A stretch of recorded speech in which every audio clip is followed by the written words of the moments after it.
일체, 오늘은 삼위일체 하나님에 대한 이야기인데요. 삼위일체 교리 트리니티는 사실 인류 역사 가운데 많은 시도가 있었습니다. 이것을 설명하려고. 그러나 인간의 언어로는 우리가 설명하거나 이해하기는 사실 어렵습니다. 그래서 조금 이해하는데 도움이 되게끔 설명을 하면 또 본질이 흐려지고, 양태론적 설명이 바로 그런 거죠. 예를 들면 집에서는 어떤 누구에게는 아내요, 애들한테는 엄마요. 그건 이제 형태. 그건 이제 한 사람인데 그런 양태, 그런 어떤 들려질 때. 근데 이렇게 설명을 해도 그게 삼위일체의 본질은 아니에요. 그래서 이제 최대한 이해를 돕기 위해서 많은 사람들이 학자들이 연구를 하고 했는데 인간의 언어로는 참 설명이 어렵다. 그럼에도 불구하고 이 삼위일체 교리는 너무나 중요하고, 그래서 삼위일체 하나님에 대해서 구원의 관점으로 이해를 하는데 좀 오늘 그 과에 초점이 있습니다. 구원의 관점에서의 삼위일체 교리를 설명을 한다. 그래서 에베소서 1장 3절로 14절에 본문의 말씀을 통해서 삼위 하나님의 사역을 이해하는데 오늘 과에 이 3과 2단원 3과의 목적이 있습니다. 자, 송 집사님 읽어보실래요? 송부가 그 앞에 있는데요. 예?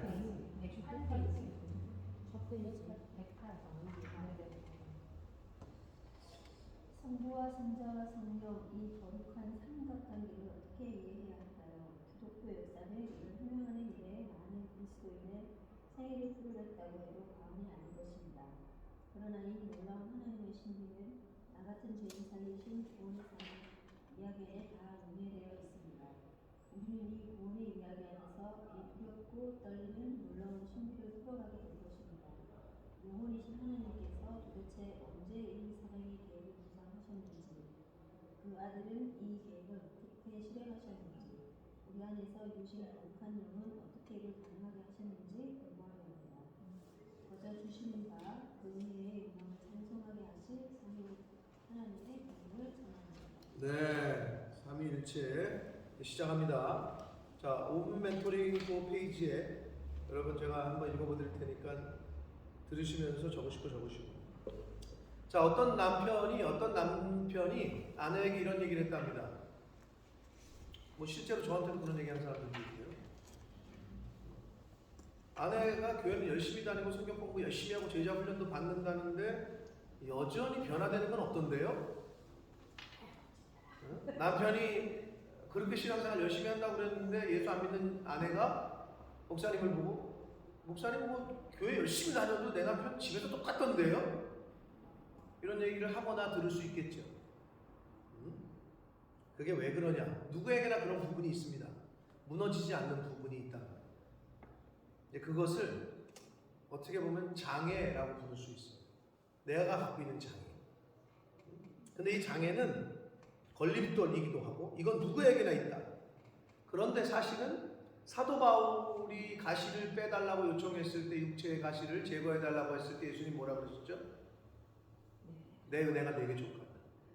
그래서 그냥 그거를 받아들이고 살았단 말이에요. 그 장애 또는 걸림돌 안에는 하나님의 은혜도 하나님의 배려도 있다. 우리가 근본적인 한계를 가지고 있다는 걸 알려주는 거예요. 인간은 근본적인 한계가 있다는 걸 알려주기 위해서. 그래서 죄가 우리를 지배할 수 있었던 것도 인간에게 그런 한계가 있기 때문이에요. 이것은 주님 앞에 설 때까지 영원히 사라지지는 않을 겁니다. 그런데 그 장애에 대해서는 사실은 주님 앞에서 내가 그냥 인정하면 그만이에요. 인정하는. 자, 부모들이 못하는 것이 바로 그 자녀의 한계를 인정하는 건데, 어디까지가 아이의 가능성이고, 어디까지가 이 아이의 교육의 대상이고, 어디까지가 참고 인정해 줘야 할 것인지를 부모들이 잘 구별을 못할 때가 있다. 그러니까 무조건 내 아들은 천재가, 얘가 천재인가 봐요. 엄마 내 말을 따라해요. 옹알이하는데 그런 뭐 자식 키울 때 다 그런 거 경험해 보셨을 텐데. 그런데 어디까지가 교육의 대상이고 어디까지가 내가 참아주고 인정해줘야 되는 건지를 분별을 잘해야 되는데 그걸 잘 못할 때가 있다. 사실 자기가 사랑하는 사람에게 장애가 있다는 것을 인정하는 건 힘든 일이에요. 그래서 실제로 어떤 그 왜 보도에 있는 약간 이게 행동발 그 뭐죠 그 ADHD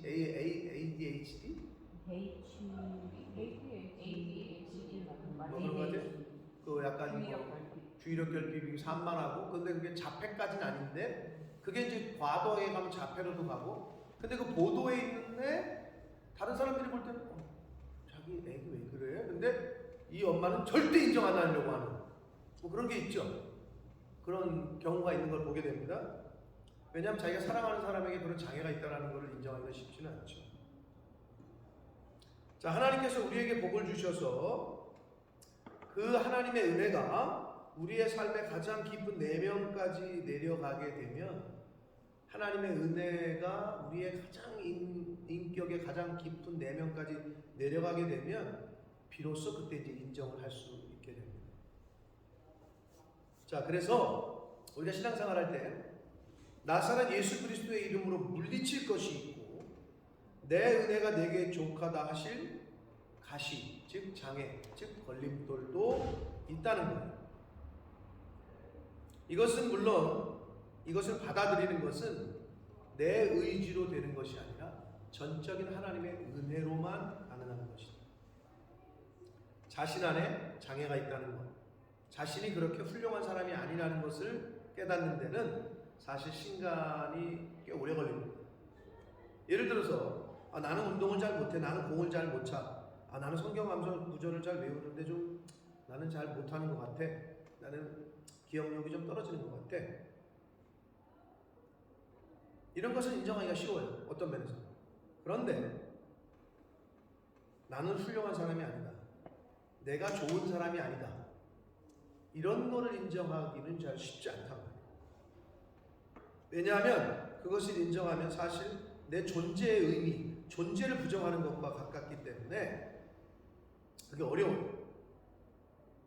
반대로 이거는 그걸 인정한다는 것은 하나님의 은혜가 없이 살 수 없다는 거예요. 그러니까 하나님의 은혜 없이는 내가 살 수 없다라고 인정을 할 때 그것까지도 인정하게 된다는 거예요.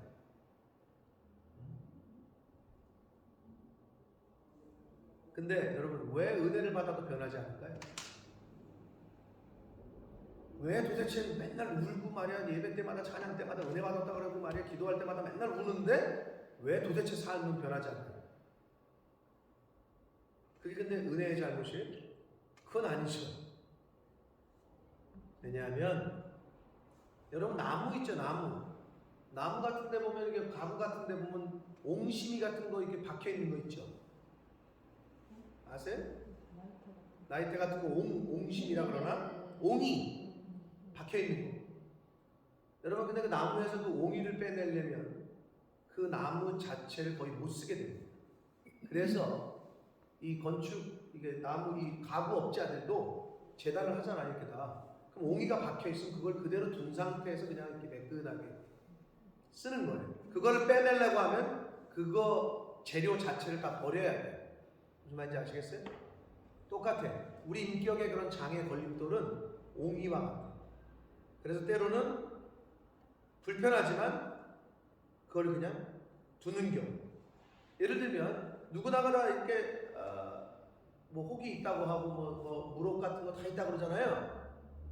근데 그게 만약에 생명에 지장을 주지 않는 한 수술을 해서 배를 짜개고 이거를 속에 몸을 갖다가 칼을 집어넣어서 그걸 떼는 것보다는 그냥 두고 같이 가는 게 낫다라고도 의사 선생님들이 얘기를 해요. 그거랑 비슷한 거예요. 우리 인격에 그런 장애가 있어. 근데 왜 이게 은혜를 받아도 잘 안 바뀌느냐? 그냥 그걸 인정을 해야 될 때가 있다. 그런 부분. 안고 살아가는 거죠.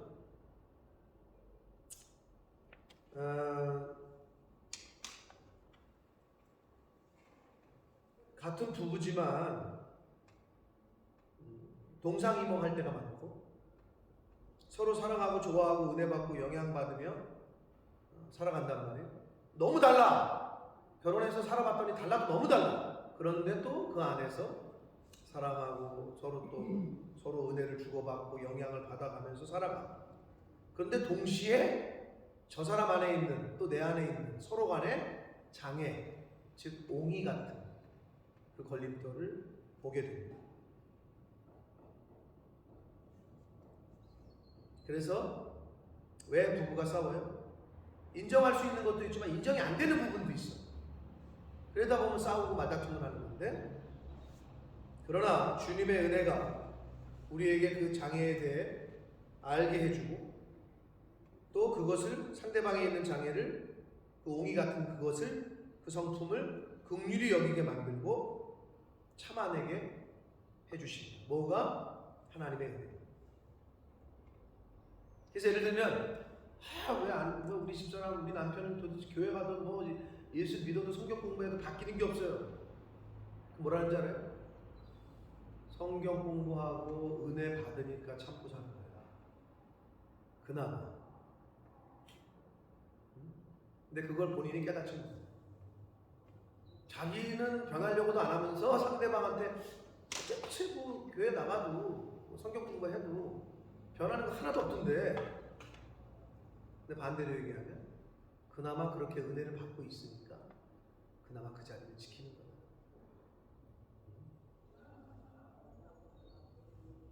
그러니까 예수 믿으면 변한다 안 변한다 이렇게 얘기하는 것은 하나님이 주신 삶에 대한 사실 이해가 부족한 거예요.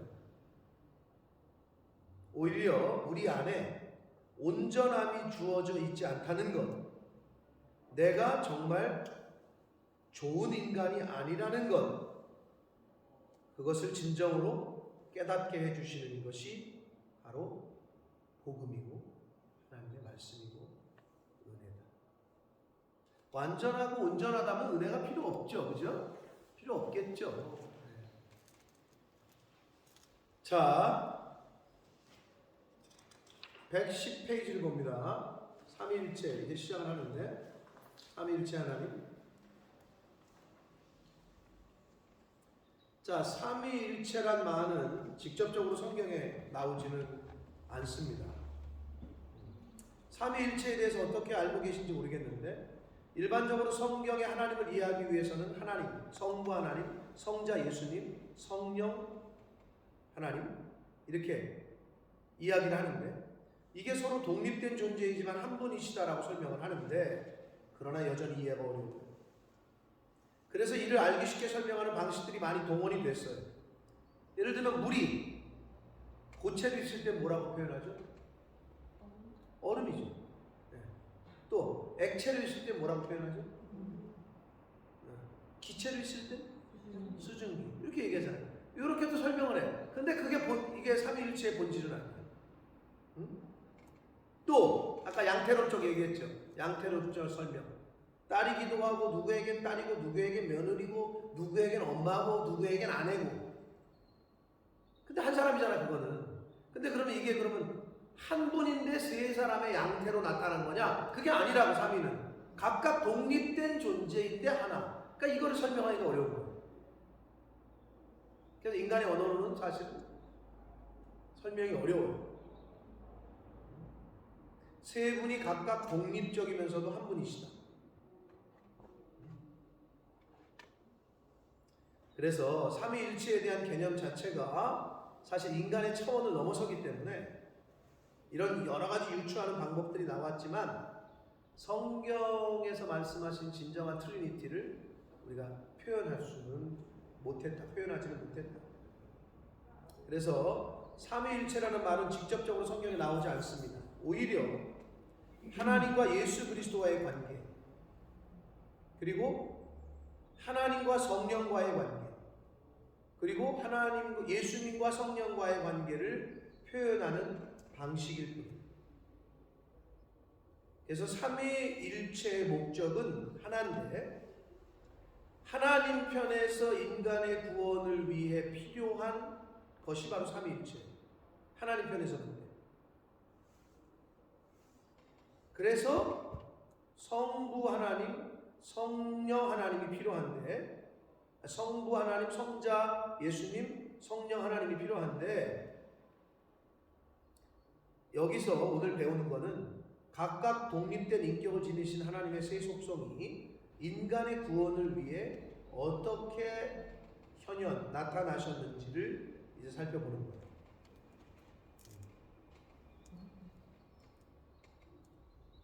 죄인은 뭐예요? 응? 죄인이 장식이 저희랑 달라서 뭐가요? 안 가도 좋다는지. 네, 갖고 있어요. 그러니까 가로가 백시적 첫 번째 가로 구원이죠. 네, 왜 저기 안 나와요? 여기는 안 나와요 그건. 있는 것도 있고 없는 것도 그러니까 이 책과 학생용 책과 PPT. 이거 PPT와 모든 게 하나로 연동되진 않았어요. 제가 보니까 따로따로 돼 있어요. 세 개. 그러니까 구원을 위한 삼위일체 교리는 사실은 구원론적인 관점에서 우리가 이해할 수밖에 없다라는 거고요. 정지원 집사님 브릿지 한번 읽어보실래요? 하나님의 세 속성사의 관계는 왜 중요할까요? 각각의 독립된 격을 지니신 하나님의 세 속성이 어떤 관계를 형성하고 있을까요?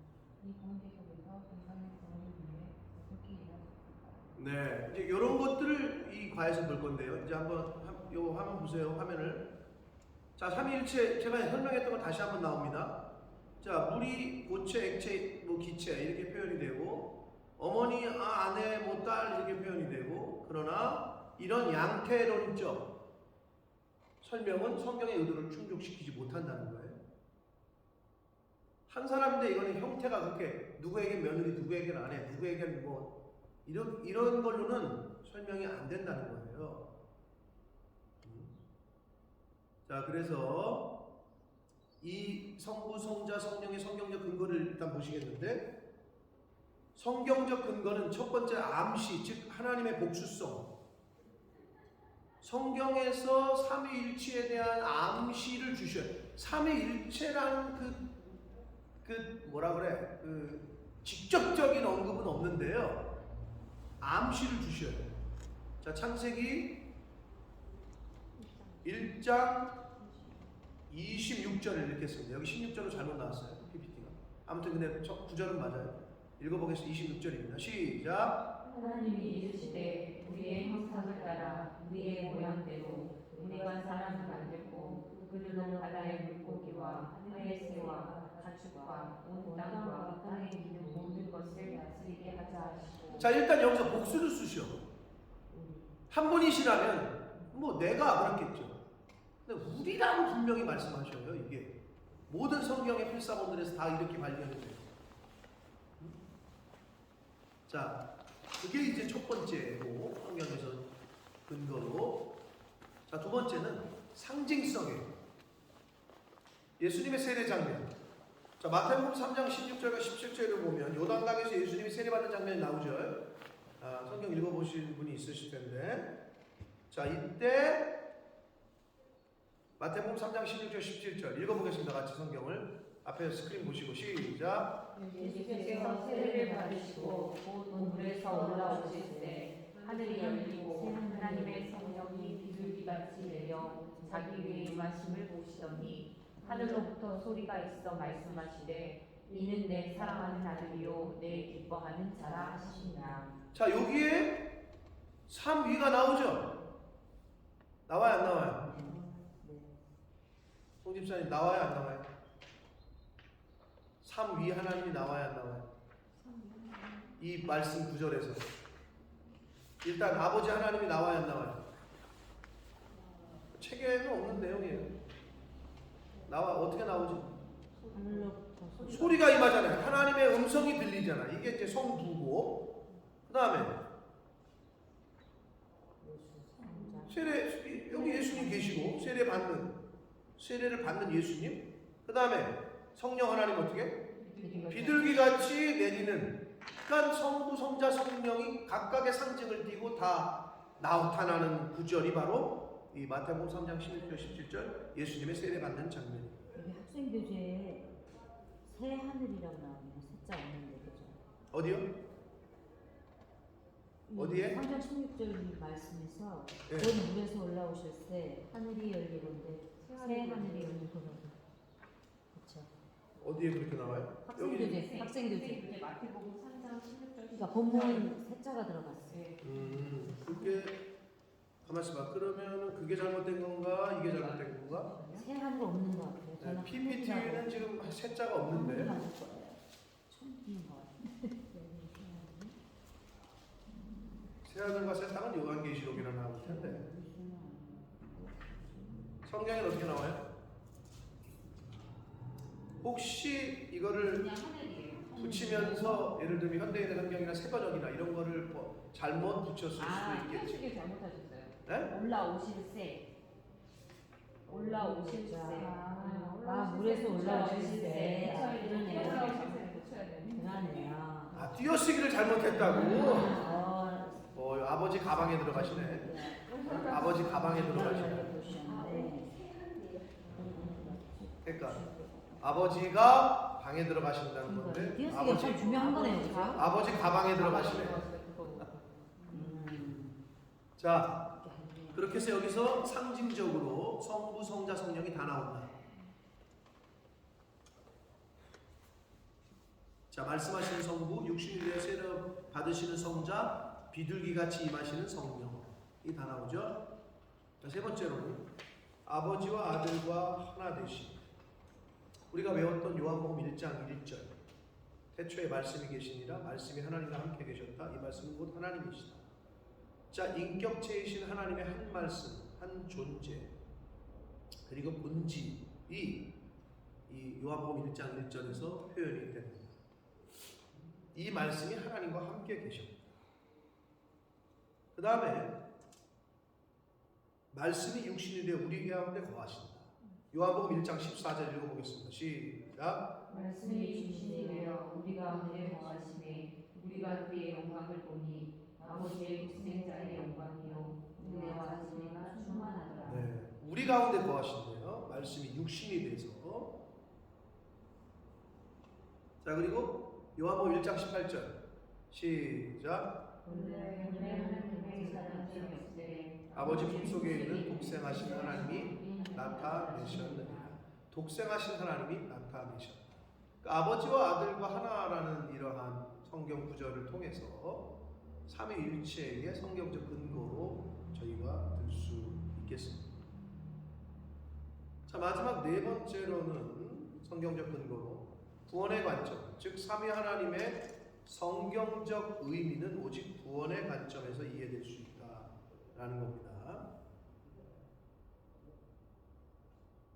그러니까 삼위 하나님이 하시는 일은 예수님의 성육신과 함께 등장한 사역의 모델이 되는데, 예수님이 이 땅에 오시는 걸 통해서 삼위 하나님이 하시는 일이 분명하게 드러나는데, 성부, 성자, 성령의 그 실체를 이해하려면 예수님이 성육신하신 목적, 그가 오신 이유, 즉 구원의 관점으로 보지 않으면 이게 잘 이해가 안 된다는 거예요.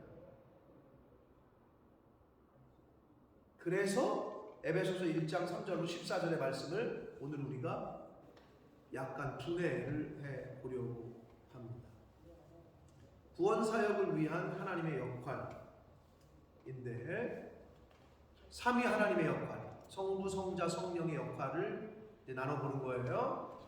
자, 첫 번째, 성부 하나님. 성부 하나님은 구원의 설계자예요. 자, 에베소서 1장 3절로 6절까지 한번 말씀을 스크린에 보시고 읽겠습니다. 거기도 뭐 여러분이 숙제를 해오셔서 거기 보시면 되고, 읽습니다. 시작. 찬송하리로다. 하나님 곧 우리 예수 그리스도의 아버지께서 그리스도 안에서 하늘에 속한 모든 신령함을 우리에게 주시되 6절까지. 곧 창세 전에 그리스도 안에서 우리를 택하사 우리 온 사람 안에서 그 앞에 거룩하고 흠이 없게 하시려고 그 기쁘신 뜻대로 우리를 예정하사 예수 그리스도로 말미암아 자기의 아들들이 되게 하셨으니 이는 그가 사랑하시는 자 안에서 우리에게 거저 주시는 바 그의 은혜의 영광을 찬송하게 하려는 것이다. 네. 뭐 앞에 스크린을 보셔도 됐었는데 여러분 책을 뭐 해오셨으면 눈이 아파요. 눈이 아프시다고? 마른 거예요. 아니 좀 저게 네. 내가 흔들려서 그거 아니고요. 저게 안 보여요? 좀 마른 거예요. 눈이 아파요. 피곤해요. 그래요? 조금 그래요. 나보다 더 눈이 많은 것인가? 이렇게 잘 보이는데? 그러니까 잘은 보이죠. 그래요? 아무튼 보이는데 좀 뭔가 좀 아른아른 거리는 네. 느낌이 있어요. 맞아요. 계속 보고 있으면 눈이 좀 아파요. 시리고. 그렇군요. 자, 성부 하나님 구원의 설계자 일단 에베소서 3장 1장 3절과 6절을 보시면 앞에 이제 스크린을 보세요. 3절이 주문장이에요. 그리고 4, 5, 6절이 3절을 서포트하고 있거든요. 부문장이라고 했을 때, 자 3절을 보세요. 찬송하리로다 하나님 곧 우리 주 예수 그리스도의 아버지께서 그리스도 안에서 하늘에 속한 모든 신령한 복을 내게 주셨다. 자 여기서 스크린을 보시고 주어가 누구예요? 주어가 뭐예요? 주어는 하나님이에요. 그렇죠? 국어 잘 하시죠? 우리가 영어는 못해도 국어는 잘 해야 되는데. 자 하나님 그리고 곧 우리 주 예수 그리스도의 아버지.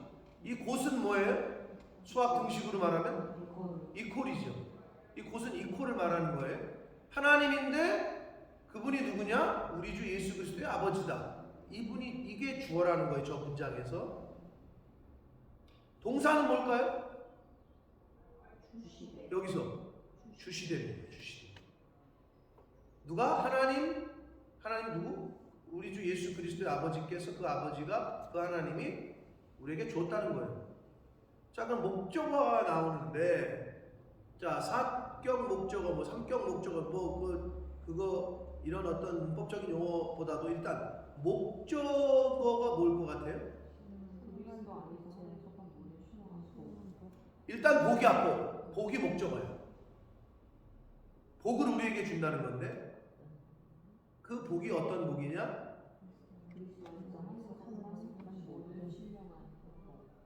그리스도 안에서의 복이라는 거예요. 네? 그리스도 안에서 하늘에 속한 모든 신령한 복. 그래서 여러분이 내가 그 말씀을 잘못 드려가지고 13절 뭐 아까 13, 14라. 14절만 보셨다고 그랬죠. 이제 여기 3절부터 14절까지 읽어보면 그리스도 안에서라는 말이 9번이나 반복이 돼요. 거의 매절 나와요. 거의 그리스도 안에서 뭐 우리 주 안에서 그리스도 안에서 계속 나와요. 그래서 이걸 복을 서술하는 첫 번째 부사구 즉 매직 워드라고 표현을 했는데 밑줄 긋고 이 그리스도 안에서의 복이야. 복은 복인데 그거를 누가 하나님이 우리에게 준다는 거예요. 그리고 그 복은 그리스도 안에서의 복인데 다시 두 번째 수식어가 뭐예요? 하늘에 속한 신령한 복이에요. 복은 복인데 그리스도 안에서의 복이고 복은 복인데 하늘에 속한 모든 신령한 복이다. 자 다시 그 4절을 보시면 4절 그 주문장을 수식하는 그 앞에 봤던 이게 이렇게 안 되는구나. 자 4, 5, 6절이 부문장이라고 그랬어요. 그러니까 주된 3절을 계속 설명하고 있는 거예요. 4, 5, 6절이. 자 3절을 봤고 자 우리가 4절을 볼 텐데 4절 곧 창세전에 그리스도 안에서 우리를 택하사 우리로 사랑 안에서 그 앞에 거룩하게 흠이 없게 하시려고. 누가? 하나님이. 계속 주어는 하나님이에요. 근데 여기서 동사는 뭐예요 그러면? 4절의 동사는 택했다는 거예요. 누가? 하나님이 택했다. 그 목적어는 뭐예요? 왜 택했어? 자 우리를 택했는데 언제 택했어요? 곧 창세전에. 창세전에 택하신 거예요. 우리를 하나님이. 근데 여기 그 목적격 두 문장 뭐 이렇게 설명을 했는데 왜 창세전에 왜 우리를 택했냐? 우리로 사랑 안에서 그 앞에 거룩하고 흠이 없게 하시는 거예요. 그런 목적으로 우리를 택하셨다는 거예요, 하나님이. 근데 여기서도 매직 워드가 나와요. 그리스도 안에서. 그러니까 계속 나와요, 이 그리스도 안에서. 이게 굉장히 중요한 거예요. 자, 다음 다시 3절의 주문장을 설명하고 있는 두 문장 중에 다섯 번째 5절 5절 세 번째 5절입니다. 그 기쁘신 뜻대로 우리를 예정하사 예수 그리스도로 말미암아 자기 아들들이 되게 하셨다. 여기서도 예수 그리스도로 말미암아 이 매직 워드가 계속 나오고 있습니다. 자, 6절을 한번 보겠습니다. 6절. 이는 그가 사랑하시는 자 안에서 우리에게 거저 주시는 바 그의 은혜의 영광을 찬송하게 하는다. 그의 사랑하시는 자 안에서, 그리스도 안에서 같은 거예요.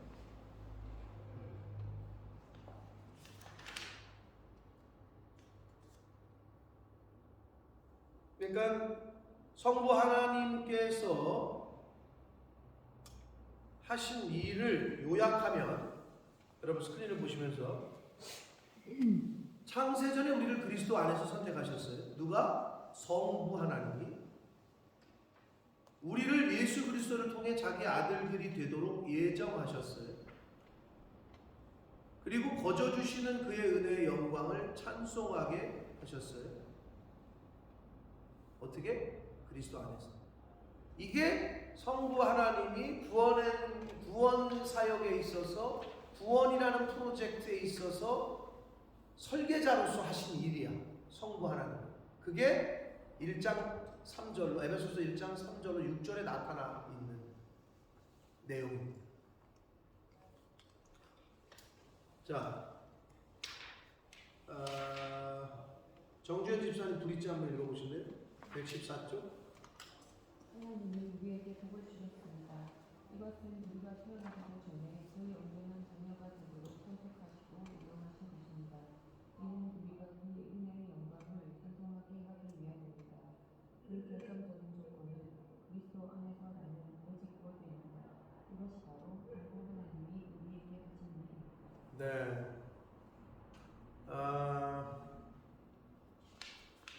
우리를 예정하시고 선택하신다. 이게 어떤 은혜냐면 쉽게 얘기하면 이겁니다. 남녀가 사랑해서 결혼을 해요. 근데 애도 낳기도 전에 뭘 얘기하냐? 우리 뭐 아들이건 딸이건. 근데 요즘은 그렇게 얘기 안 한대요. 옛날에는 근데 아들이건 딸이건 뭐 사실 건강하건 건강하지 않건 하나님이 주시면 잘 낳아서 키우자. 네? 이렇게 얘기를 해 서로. 아직 애가 없어. 그리고 뭐 이름까지 줘. 애 이름은 뭘로 하자. 뭐 이러면서 서로 주고받아요, 남녀가. 그렇죠? 그런데 요즘 이렇게 시대가 바뀌어가지고 야, 우리 뭐 결혼해서 애 낳을 때 양수검사 해가지고 기형하면 지우고 건강에만 낳자. 뭐 이런 시대가 됐는지도 몰라요. 예전에는 그런 생각 자체가 없었어요. 미안하지만 여러분 시대 때 했나? 김현수 권사님 임신하고 나서 기형아 검사했어요? 한국에서 거의 다 해주잖아요. 네. 산부인과에서 거의 다 해줍니다. 강원에 고려병원 큰 병원 다니는데 없습니다. 안 해줘요? 네. 했어요? 아스피린 한국에서 여기 영국에서 났지? 여기서는 해줘요. 여기서도 나이가 있으면 해줘요. 기형아 검사 하죠? 저 했는데요. 그러니까 거의 대부분 해줍니다. 아니, 근데 문제는 뭐냐? 저는 그래요? 한국은 거의 대부분은 그냥 거의 해줘요. 선택이 아니라 그냥 네. 배울 수 됐을 때 옵션이 아니고 그냥 기본이에요. 그런데 문제는 그럼 기형아 검사를 했어. 한다는 의미는 뭐야? 그럼 기형아야. 그럼 어떻게 해? 지울 거야? 그걸 얘기하는 거야. 하나님은 인간이 그럴 수 있어. 근데 하나님은 얘가 성질이 못된 애인지 뭐 나쁜 애인지 이거 따지기 전에 그냥 예정하시고 선택하신 거예요. 이게 하나님의 은혜예요.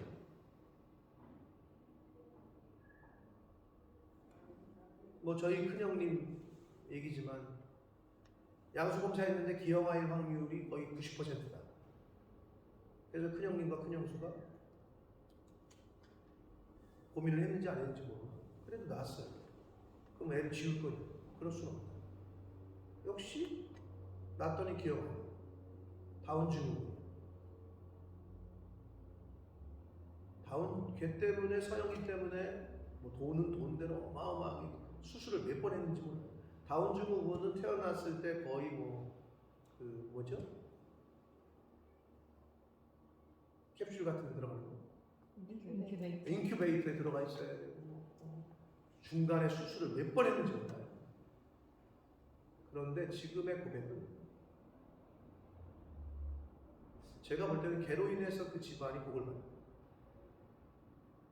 그 마지막 막내딸 서영이 다운 증후군으로 태어난 애가 막내예요. 네, 하나님이 계심을 나타내고 있어요. 그 집안. 제가 볼 때는. 그래서 그 집안의 복이야. 제가 볼 때는. 여러분, 근데 우리 인간은 그렇지 않아요.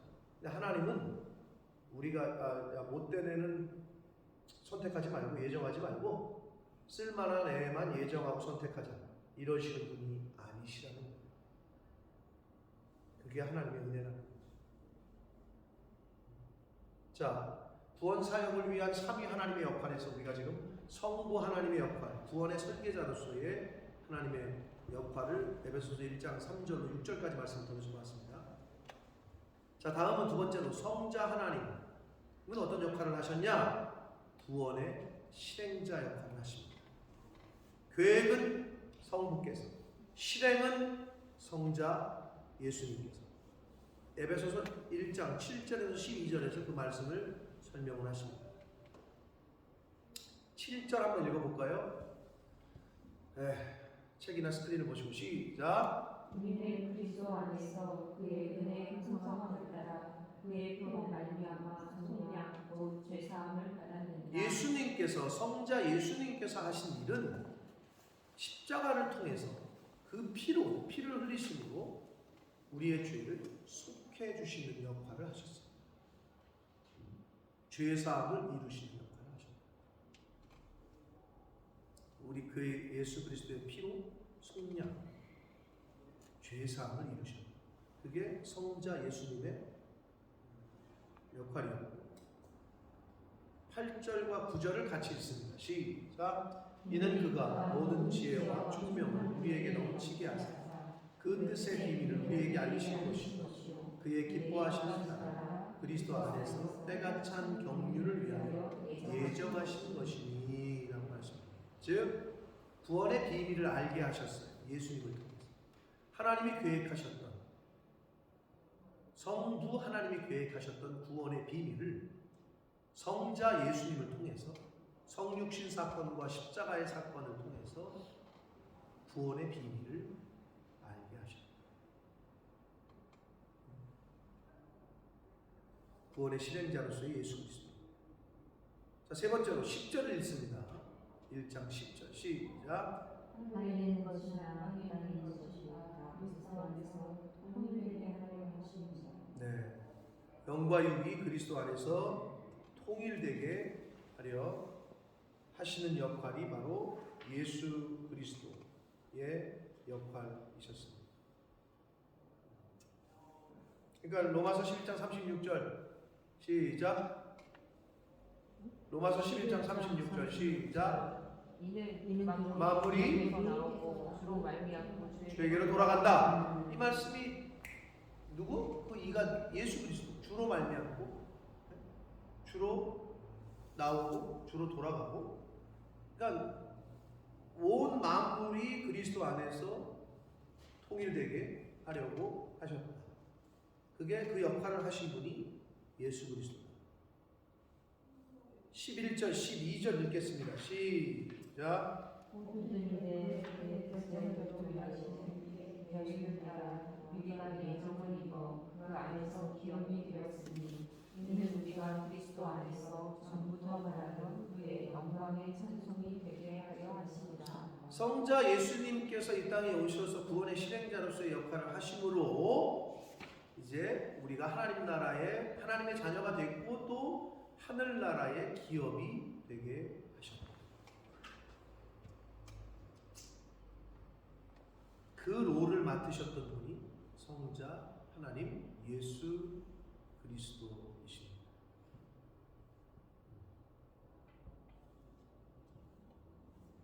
자, 요게 성자 하나님 구원의 실행자로서의 역할을 에베소서 1장 7절에서 12절에서 설명을 하시고 계시고요. 자, 세 번째는 성령 하나님 구원의 조력자 로서의 브릿지가 있나요? 박스가 있어. 아, 성령 하나님 전에 한번 읽어보세요.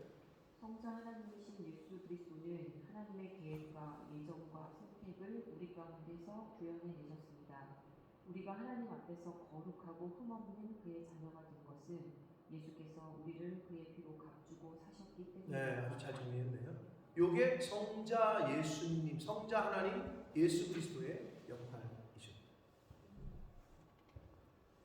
자, 마지막 삼위 하나님 중에 성령 하나님의 역할은 그럼 뭐냐? 에베소서 1장 13절로 14절에 나오는 구원의 조력자로서의 역할이신데, 자, 구원의 복음을 듣게 하신다. 13절을 한번 읽어보겠습니다. 네, 에베소서 1장 13절 읽습니다. 시작. 그 안에서 너희도 진리의 말씀 곧 너희의 구원의 복음을 듣고 그 안에서 또한 믿어 약속의 성령으로 인치심을 받았으니. 자, 성령이 하시는 역할 중에 구원의 조력, 구원 사역에 있어서의 역할은 조력자로서의 역할인데, 첫째는 복음을 듣게 하신다. 여러분, 성령이 아니하고서는 예수로 시인할 수 없다 그랬잖아요. 그러니까 이게 들려지는 것도 성령의 은혜예요. 진리의 영이 임해야 이게 들려져요. 안 그러면 전혀 못 들어요. 똑같은 얘기를 해요. 누구는 앞에서 눈물 펑펑 쏟고 있는데 누구는 뒤에서 졸고 있어. 그게 한 설교 시간에 벌어지는 일입니다. 누구는 막 은혜가 돼가지고 눈에서 지금 말을, 설교자의 말을 막 빨아들이고 있는데 한쪽에서는 졸고 비몽사몽. 똑같이 이런. 성령의 역할은 구원의 복음을 듣게 하십니다. 두 번째로는 13절에 그 안에서 또한 믿어 그러잖아요. 믿음으로 붙들게 하십니다.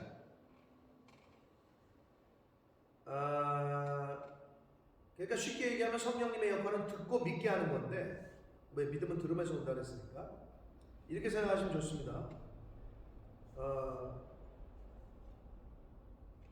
불이 나가지고 아파트에서 불이 나가지고 옥상에 올라갔는데 구조대가 이야기를 해요. 구조대가 도착했어? 구조대가 확성기로 얘기를 해요. 자, 옥상에 계신 분들 침착하시고 자, 위를 보십시오. 그랬더니 위에서 사닥다리가 내려오고 있어. 그러면서 하는 말, 내려오는 사닥다리를 꽉 붙잡으십시오. 떨어지지 않도록. 응? 붙잡는 역할, 그 역할을 하게 하시는 거예요. 그래서 믿는다라는 말은 붙잡는다는 건데, 십자가의 은혜를 붙잡는 것, 그게 믿음이라는 거예요. 십자가의 은혜를 붙잡는 것, 꽉 붙드는 것, 그게 믿음입니다. 그래서 성령님은 우리로 구원의 복음을 듣게 하시고 붙잡게 하십니다. 그리고 이제 세 번째로 인치심을 받았다는 표현이 나오는데, 인친다는 거는 뭐냐? 여러분 구조대 이렇게 영상 상상을 해보시면 붙잡기만 하면 돼요? 그래도 좀 부족하니까 어떻게 해요? 구조대원 가끔 밧줄을 묶어. 또는 구조대원이 내려와도 나 꽉 잡으세요. 그런다고 안 되나? 그러니까 이렇게 같이 한 몸 되게 묶어버리지. 그게 인치심. 그게 확실하게 묶어주시는 거예요. 듣게 하시고 믿게 하시고 확실하게 묶어줘. 그게 인친다는 표현이에요. 근데 저는 이게 이해가 안 가요. 영어를 보면 훨씬 쉬워요. 세일드란 말을 쓰는 거. 네. 동했다. 아, 인치신다는 게? 네. 맞아요. 동했다.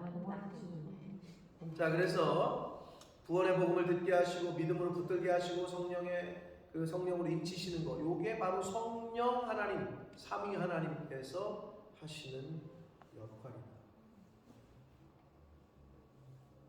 자, 마지막 네 번째로는 기업의 보증이 되게 하십니다. 14절 읽어볼까요? 14절 시작. 이내 우리 기업의 보증이 되사 그 얻으신 것을 선명하시고 그의 영광을 찬송하게 하려 하시리라. 보증이 된다. 이건 뭐냐 하면요. 자, 이제 구조대를 보내서 구출했어. 구출돼가지고 이제 안전한 곳으로 옮겨. 그랬더니 이제 구조대원이 하는 말이 이제는 안전하십니다. 걱정 안 하셔도 됩니다. 이렇게 안내를 받죠. 요게 보증이라는 거예요. 요게 보증. 예를 들면 수술을 해요. 수술을 받아보신 분? 받아보셨어요? 무슨 수술? 저 쓰기 때문에. 쓸기 없는 여자예요. 저는 아직 수술을 받아본 적이 없는데, 여러분 이제 드라마 같은 데서 보고 나면 수술 끝나고 나면은 의사 담당 수술했던 사람이 와가지고 뭐예요? 설명하죠. 설명. 이제는 혹 다 떼어냈고 이제는 안전하십니다. 이렇게 확실하게 얘기해 주는 것과 같습니다. 성령께서 우리에게 그걸 해주는 거예요. 내가 구원받았다. 너는 이제 자유해. 너는 이제 안전하다. 너는 하나님의 선택을 받았고 하나님의 사랑을 받은 거야. 요 역할을 하시는 게 성령님이라는 거예요. 그래서 요약하면 성령께서 하시는 일은 네 가지인데, 자, 듣게 하시고 믿게 하시고 인치시고 꽉 붙들어 주시고 마지막으로 보증하신다. 요게 성령께서 하시는 일이에요. 그런데 그 말은 성령이 내 안에 없으면 어떻게 돼요? 듣지 못해, 믿지 못해, 뭐 흔들려, 그리고 확신도 없어. 그게 성령 없는 사람의 특징이에요. 반대로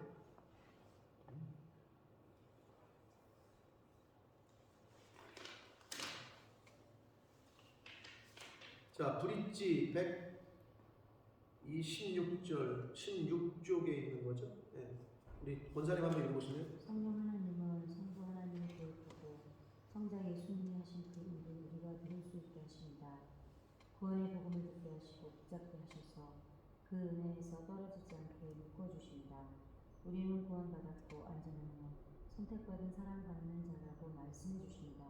즉 성령 하나님은 우리가 복음을 듣게 하시고 믿게 하시고 인치시고 보증해 주십니다. 네, 네, 아주 잘 정리를 했습니다. 자, 구원 사건 그림을 보세요. 그림이 좀 확실하죠?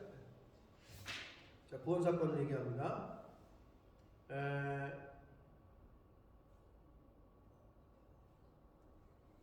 구원은, 즉 복음은 모든 사람에게 구원을 주시는 하나님의 능력이라고 이제 로마서 1장 16절에 말씀하는데, 이 복음은 복음이 모든 사람에게 구원을 주시는 하나님의 능력이라는 말은 아주 분명하고 명백한 것을 가지고 있다는 거예요.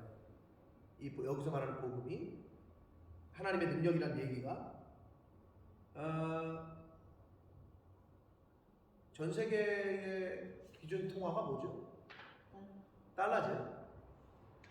그다음에 뭐 전 세계 옥스퍼드 졸업장 있으면 어디든 거의 다 통하죠. 그다음에 음악으로 말하면 음악의 기준 코드가 뭐죠? 아니, 그러니까 코드. 기준 음이 G인가요? A입니다. A. 기준 음이 A래요. 그것처럼 하나님의 형상으로 지음받아 영혼육을 가진 인간이 스스로 해결할 수 없는 거 있는데 그게 뭐예요? 죽음이죠. 죄의 문제, 죽음. 근데 그거를 하나님의 자녀로 회복하고 구원시키는 영생을 얻게 하는 길이, 그 분명함이 어디에 있느냐? 그게 복음에 있다는 거예요. 그래서 복음을 들은 사람은 거의 같은 경험을 해요. 자유함을 맛보고 기쁨이 넘치고 막 은혜가 넘치고. 그래서 은혜 받은 사람들, 복음을 듣고 은혜를 받은 사람들은 거의 현상이 비슷해요. 은혜 받았는데 승질내는 사람은 없어요. 막 얼굴에서 막 기쁨이 넘치고 그냥 사람의 얼굴에서 막 빛이 나고. 은혜 받은 사람들을 보면 막 뜨겁고 어떻게 주체를 못하고. 이게 거의 동일해. 은혜 받았다고 하는데 막 승질내고 은혜 받았다고 하는데 짜증내고 이런 사람은 없어요. 그 안에, 복음 안에 이러한 굉장한 비밀이 있다는 건데, 자, 구원 사건을 네 가지로 요약을 하면 이렇게 요약이 됩니다. 구원 사건의 네 가지 요소인데, 첫 번째는 은혜의 체험입니다. 십자가를 통한 은혜의 체험. 그리고 두 번째는 은혜를 체험하잖아요. 예수님을 영접해 믿음을 체험. 하나님의 은혜가 임한 다음에 그 다음에 이제 믿음, 예수님을 영접합니다. 세 번째로는 삶의 모멘텀이 발생해요. 터닝 포인트가 이게 회개의 전환이에요. 예전에는 예수님을 모르고 복음을 듣지 못했던 사람이 복음을 듣고 예수를 믿고 영접하잖아요. 그러면서 터닝 포인트가 생겨요. 회개의 전환. 그리고 마지막으로 전환을 했는데 한 번에 다 끝나냐? 그렇지 않아요. 성령 세례가 필요해요. 성령의 조명하심이 계속 필요해요. 왜? 아직은 이 세상은 어둡거든. 아직은 구원의 완성이 된 게 아니기 때문에 이 어두운 세상에 조명, 랜턴이 필요해. 어두운 데서는. 그게 바로 성령 세례.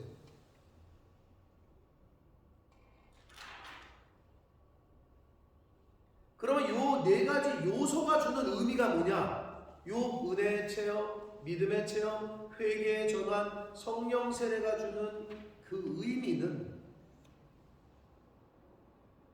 십자가를 통해서 은혜를 체험했다. 이건 하나님의 자녀가 된다. 신분이 전환돼. 이제는. 그리고 예수님을 영접하잖아요. 믿음, 십자가를 통해서 예수님을 영접하면 법적 신분이 갱신이 됩니다. 의롭다, 칭의 사건이 벌어져. 내가 의로워서 의로운 게 아니고 재판장 되시는 그분이 너 무죄 이제 의롭다라고 해주십니다. 법적 신분이 바뀝니다. 그리고 어떻게 회개를 하게 되면 어떻게 돼요? 거듭난 생활을 하게 되죠. 이제는 이 땅의 것이 아니라 위의 것을 바라보고 위로부터 오는 것을 사모하고 다시 태어나요. 회개하는 게 그거잖아요. 다시 새로운 예전에 했던 생활 습관이 아니라 이제는 하나님의 자녀로서의 삶을 거듭난 생활을 하게 됩니다. 마지막으로 이제 예수님과 동행하는 삶을 살아요. 예수님이 내 안에, 내가 예수님 안에. 말씀이 내 안에, 내가 말씀 안에. 같이 동거, 동행, 이런 일이 벌어지는 거죠. 이게 바로 구원 사건의 핵심입니다.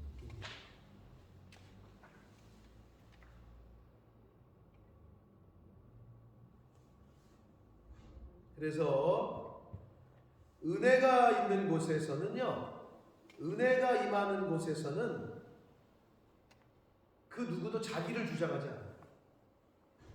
나를 주장하지 않아요.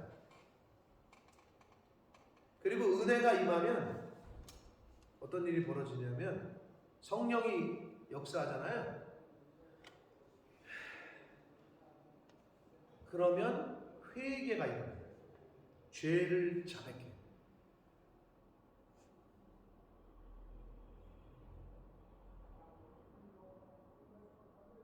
이건 인간관계에서도 마찬가지입니다. 부부관계에서도 마찬가지고 누구에게 은혜를 입자. 회장, 사장님이 불러가가지고 은혜를 주잖아요. 분명히 잘못을 했는데 이 사장님이 자르거나 뭐 징계를 내리는 게 아니라 은혜를 베푸잖아요. 그럼 그 앞에서 무릎 꿇고 울어. 제가 잘못했어. 오히려 징계를 받을 줄 알았는데 은혜를 줘. 그럼 그 앞에서 울어. 예를 들어서 아내가 분명히 남편이 헛짓거리한 걸 아는데 그냥 참고 인내하고 오히려 더 육첩반상으로 막 아침 차려주고 막 그래. 그러면 괜히 그 남편은 이거 분명히 나 혼날 줄 알았는데 이게 이 여자가 이상한데 왜 그러지? 그러면서 내가 미안해. 그래서 수두수로 토해내. 근데 막 닭잡듯이 잡잖아요? 그럼 끝까지 방어를 해. 나 아니야. 나 안 했어. 이런 거를 요 비슷한 거를 경험해 보신 분들이 있을 겁니다. 비슷해요. 우리나라에서만 가능한 거 아니에요? 그런가요? 우리나라만 가능한가요? 모르겠네요. 하나님의 은혜를 입잖아요. 그럼 회개의 역사가 일어나는데 제가 몇 번 얘기했잖아요. 제 안에도 그 자리에 있었던 것 같아요. 우리가 어떤 기도원의 집회를 갔는데 당신도 거기 있었지. 승혁이 데리고 왔어요. 승혁이 데리고 승혁이 데리고 어린이 집회 있었나 당신은? 그 기도원에 갔을 때. 무슨 기도원인지를 얘기하세요. 승혁이가 막 울면서 뭔가 뭐 얘기했던 거 약간 그 했던 그 여기 계셨던 그 이 목사님 통해서 갔던 그 기도원에 저 사람은 없었던 것 같아요. 애 데리고 애기 집회, 애들 집회에 갔었던 거 같아요. 저는 어른 집회에 참석했는데 내가 깜짝 놀랐어요. 막 뜨겁게 기도가 거기가 약간 뜨거웠어. 근데 막 이제 불이 임했나 봐. 이 시간 자기 죄를 회개할 사람 앞으로 나오십시오. 이러는 거야 사회자가. 어떤 목사님이 한두 명 나오더라고. 근데 죄를 고백하는데 그 많은 사람 앞에서 제가 바람을 폈습니다. 그쵸? 막 그런 얘기를 해요. 그러더니 또 나 아직도 그게 생생해. 야, 이 미친 거 아니야? 저런 얘기 왜 하지? 그런데 그게 그 분위기가 있어요. 자기 그 내놓기가 부끄러운 얘기잖아요. 근데 거기서 토해내는 거예요. 근데 다 누구도 정지하는 분위기가 아니에요. 다 고개 숙이고 그냥 울면서 흐느끼면서 들어. 근데 거기서 했던 고백 중에 제가 들은 쇼킹한 거는 완전 그것도 말씀 뭔지 모르지만 아무튼 굳이 얘기하지 말라고요? 굳이 얘기하지 말라고요? 이 녹화되니까 뭐 그럴 수 있겠는데. 왜 누구든 다 들을 수 있습니까? 아니 이거 녹화 다 뿌리지 않잖아요. 올려놓죠. 누구나 볼 수 있어요. 누구나 볼 수 있죠. 올려놓으면 누구나 볼 수 있습니다. 그래서 전에 강의도 누가 보셨는지 뭐 20번, 30번 진짜? 끝까지 다 안 봤을 수도 아 들어가서 안 보고 이따가 뭐 끝나고 제가 말씀드릴게요. 나 거기서 얼마나 쇼킹했는지. 야, 그런 죄들을 진짜 자기 치부가 드러나는 죄들을 막 토해내는 거예요. 마이크 잡고 앞에서. 이게 몇 년도예요? 오래됐죠. 승혁이 어린 시절이면 15년 전? 16년 전? 우리나라 어느 기도원이요? 하여튼 저 밑에 치마 그것도 기억이 안 나요. 무슨 기도원인지도 기억이 안 나요. 근데 하여튼 제가 받았던 그때 이거 역시 회개의 영이 임하면 그 자기의 그 치부가 드러나고 말할 수 없을 것 같던, 근데 뭐 하나님이 이미 다 아시니까 그거를 바깥으로 토해내더라고요. 그게 진정한 회개의 영이 임한 게 아닙니다. 그거 여러분 인간의 말로 하겠어요? 그거 죽을 때까지 나 무덤에까지 가지고 갈 거야 이럴 것 같은 얘기들을 거기서 마이크 잡고 얘기하더라니까. 그래서 내가 성령이 임하면 이게 회개의 영이 임하는구나 라는 걸 그때 경험했습니다. 내가 이따 끝났어. 근데 내가 몇 번 말씀을 드렸어요. 제가 몇 번. 자, 정리합니다. 삼위일체 참 어렵습니다. 어려운데 성부, 성자, 성령의 성경적 근거로 아까 암시, 창세기 성경에서 우리 모양대로, 우리 형상대로 있었죠. 그 다음에 상징, 예수님께서 세례 받으시는 그 장면, 그 상징성, 하나님의 음성이 들리고 성부, 성자, 예수님이 수레를 받고 세례를 받으시고 비둘기가 성령같이 임하고 그 다음에 아버지와 아들의 하나라는 말씀들, 그리고 이 삼위일체는 오직 구원의 관점에서만 해설되고 이해할 수 있다라는 것을 얘기를 했고, 구원 사역을 위한 삼위 하나님의 역할을 성부 하나님, 성자 하나님, 성령 하나님, 구원자, 설계자, 구원의 설계자는 하나님, 구원의 실행자는 예수님, 구원의 조력자는 성령님. 그래서 성부 하나님은 구원의 설계를 창세전에 하셨고 예정하셨고 영광을 찬송하게 하셨다. 어디 안에서? 그리스도 안에서. 자, 성자 하나님 예수 그리스도는 대십자가를 지시고 피로 통량을 하시고 죄사함을 이루셨고 구원의 비밀을 우리에게 알게 하셨고 그리스도 안에서 통일되게 하셨고 우리가 하나님의 자녀요 천국 백성이 되게 하셨다. 성령 하나님은 구원의 복음을 듣게 하시고 믿음으로 붙들게 하시고 성령으로 인치시고 꽁꽁 동여매 주시고 그리고 보증해 주신다. 넌 이제 자녀야. 넌 이제 하나님의 자녀야. 이렇게 보증이 되어 주시는 역할을 하신다.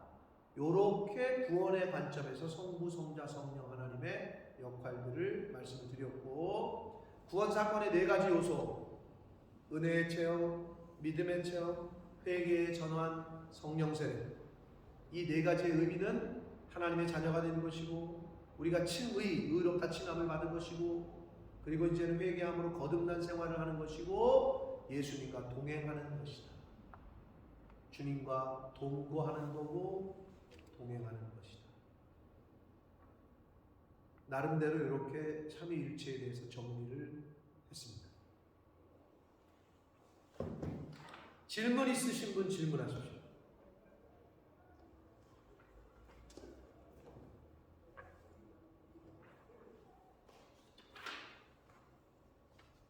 자, 그러면 이 교재에 이렇게 여러분처럼 제자반을 훈련을 받고 이제 써냈던 깨달음과 결단을 써내셨던 어떤 한 분의 그거를 여기다 적어놨는데 제가 한번 읽어드려볼게요.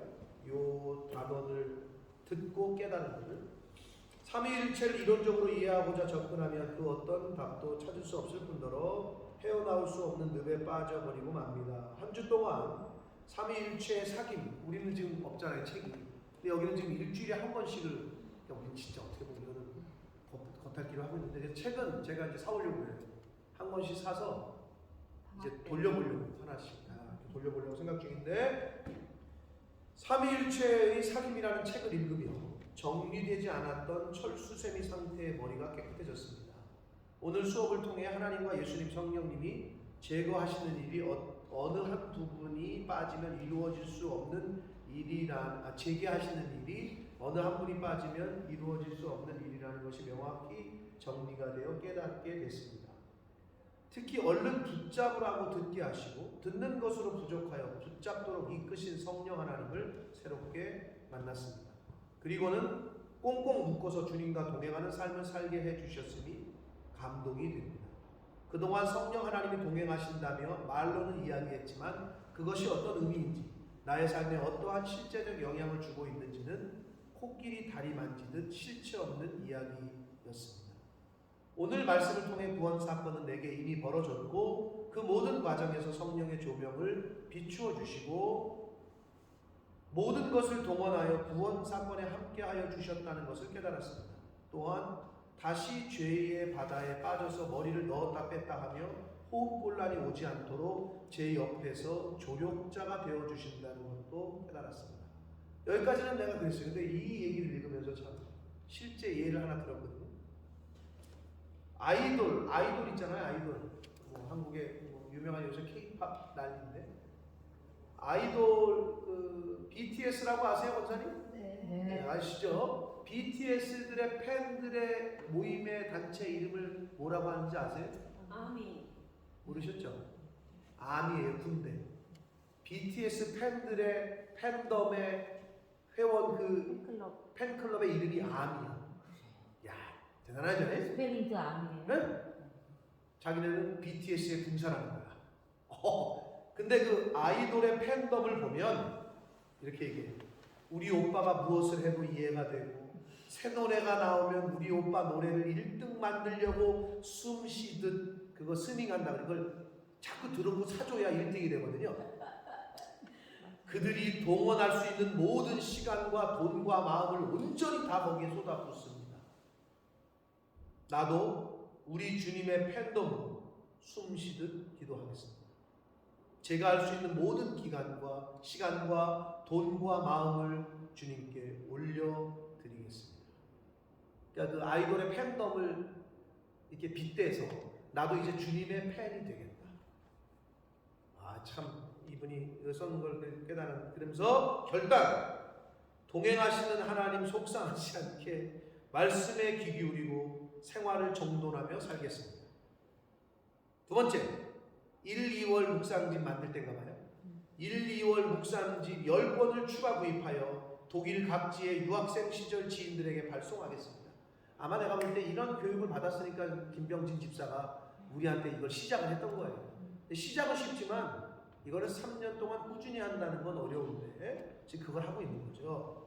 그리고 크리스마스 카드도 준비하고 2단원 1과 2과 암송 구절도 적고 작은 선물도 동봉하여 보내겠습니다. 이렇게 실천을 했다라고 적어놨어요. 네, 참 신앙은 생활입니다. 신앙 따로 생활 따로가 아니고 신앙 생활. 네, 이게 돼야 되는데 저와 여러분도 실제적인 삶 가운데 나타날 수 있도록 참 그래서 이렇게 훈련을 받으니 그 교회가 그렇게 좀 단단해지고 부흥하고 또 잘 바로 서는 게 아닌가 하는 생각을 해요. 자, 다음 주에 로마 큐티는 우리 제자반 큐티는 이거랑도 연관이 되는 거예요. 다음 주 공부할 거라고. 로마서 1장 18절에서 32절 말씀을 좀 읽어보시고 묵상해 보시고 로마서 1장 18절에서 32절입니다.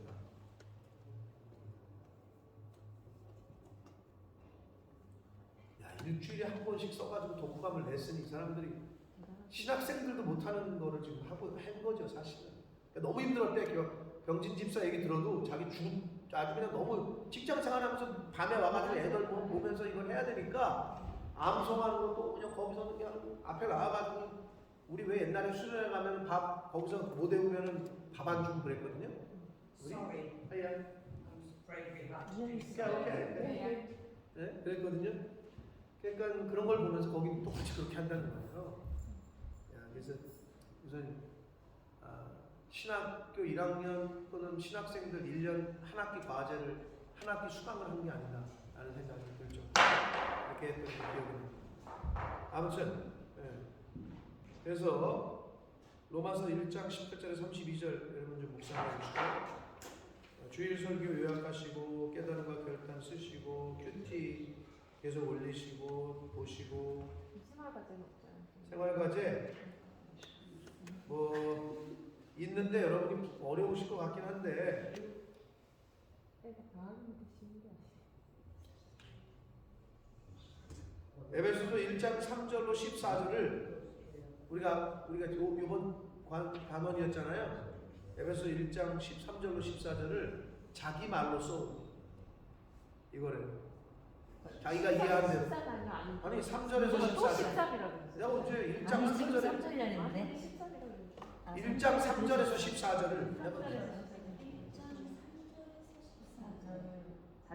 자기 말로 써온 거예요. 자기가 이해하는 대로. 그게 이제 내가 오늘 배웠으니까 자기가 이해한 대로 써보는 거죠. 자기가 이해한 대로. 지금 이제 교회를 관리하시는 분들이 관리 집사님이 없기 때문에 저렇게 나이 드신 할머니 할아버지들이 이제 시간 되시는 분들이 와서 하는 거죠.